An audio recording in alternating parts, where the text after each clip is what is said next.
Not happy with how notifications show up on your iPhone? Whether you prefer list, stack, or count view, changing it is super easy. In this video, I'll show you how to customize your notification display step by step. So let's get started. Solution: change notification style. Open settings on your iPhone. Scroll down and tap notifications. At the top, you'll see the display as section. You can choose from 3 options. Count: display the number of notifications at the bottom of your screen. Stack: groups notifications into a stack for a cleaner look. List: shows notifications in a full list format. Tap your preferred style and it will apply instantly. In the notification settings, tap Show Previews. You will see 3 options. Always, previews are shown even when your iPhone is locked. When unlocked, previews are only visible after unlocking your device. Never, previews are always hidden. Choose the ones that fits your privacy needs. You can even manage notification settings for specific apps.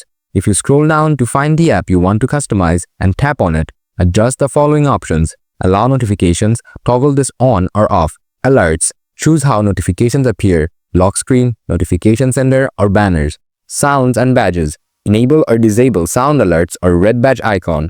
Just do these steps and your iPhone notifications will be set just the way you like. If this guide helped, hit that subscribe button for more iPhone tips and tricks. Thanks for watching. See you in the next video.